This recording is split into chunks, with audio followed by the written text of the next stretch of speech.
Palestinian militant group Hamas has carried out brutal acts of terror against Israeli civilians, and Israeli and American leaders are always keen to tell us how dangerous and evil Hamas is. The inhumanity of Hamas. I have no sympathy for Hamas. That keep shelling Israel with thousands of rockets and mortar shells. But what if I told you that Israel helped create Hamas?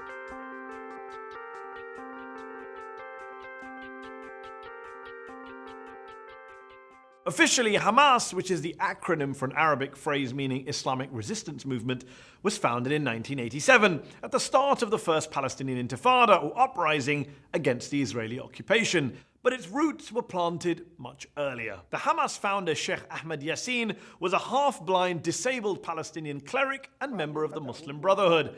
The Brotherhood had been repressed by the Egyptians in Gaza prior to 1967, but once the Israelis invaded and occupied the Strip, they didn't just turn a blind eye to these Islamists, they encouraged them. See, the Israelis, especially right-wing Israelis, wanted to undermine the power of the dominant Palestinian political force at that time, the nationalist PLO, at the heart of which was the secular Fatah party of Yasser Arafat, their bête noire. بغصن الزيتون في يدي وببندقية الثائر في يدي. By empowering Sheikh Yassin and the Muslim Brotherhood, Israeli leaders thought they could divide and rule the occupied Palestinians, play them off against each other, secular nationalists against religious Islamists. So in 1978, when Yassin wanted to officially register his Islamic Association, which was basically the precursor to Hamas, the Israelis were only too keen to help. Yassin built and grew a network of Islamist social institutions across Gaza, including schools and clubs and mosques, and Israel helped fund some of those projects. Most American politicians have no clue about any of this, although the former Republican Congressman Ron Paul once made this point on the floor of the House. Hamas was encouraged and really started by Israel because they wanted Hamas to counteract Yasser Arafat. Arafat himself told an Italian newspaper, quote, "Hamas is a creature of Israel." He even claimed that former Israeli Prime Minister Yitzhak Rabin admitted as much to him, calling it a fatal error. Now, you might be wondering, why should I believe mad Ron Paul or the famously shady Yasser Arafat? Well, you don't have to. You can believe top Israeli and US officials who've basically owned up to all this. Brigadier Yitzhak Segev, for example, who was the Israeli military governor in Gaza, and later told a New York Times reporter that he helped finance the Islamic movement. "The Israeli government gave me a budget," he said, "and the military government gives to the mosques." Colonel David Hakam, who worked in Gaza in the late 1980s as an Arab affairs expert in the Israeli military, has admitted that the original sin was Israeli support for Yassin in the late 70s. But at the time, he has argued, nobody thought about the possible results. Well, Avner Cohen did.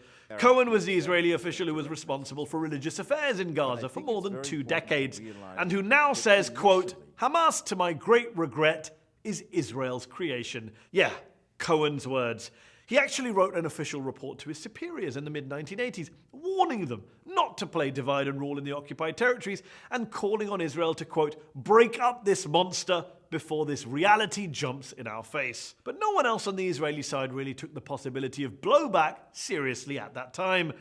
They never do they? Hamas has since killed far more Israeli civilians than any secular Palestinian militant group, and its leaders have been pretty viciously anti-Israeli and even anti-Semitic in their rhetoric.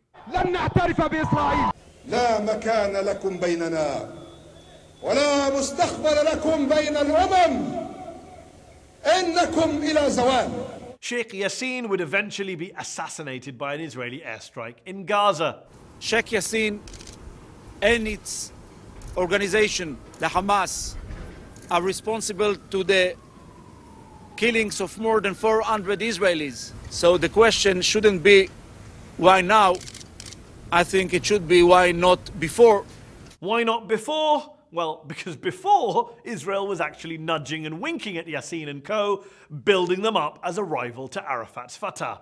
The die was cast for blowback. Blowback, incidentally, that they decided to double down on when they assassinated Yassin. You can hear the crowds chanting for Hamas, and any idea that this operation would actually suppress or diminish that organization seems to be ill-judged. The inconvenient truth is that Hamas is in part a creature of Israel's own making, an enemy that Israel spent more than 20 years helping to build up, and then spent the next 20 years, the past 20 years that is, trying to bomb, besiege, and blockade out of existence. The 3 Gaza wars fought by Israel against Hamas since 2008 killed around 2,000 Palestinian civilians and a dozen Israeli civilians. That's the real human cost of blowback. David Long, a former Middle East expert at the US State Department under Ronald Reagan, told journalist Robert Dreyfus, "I thought the Israelis were playing with fire. I didn't realize they'd end up creating a monster. But I don't think you ought to mess around with potential fanatics. It's a lesson both the Israelis and the Americans never seem to learn, though. And as usual, innocent people, in this case Palestinians and Israelis, continue to lose their lives as a result."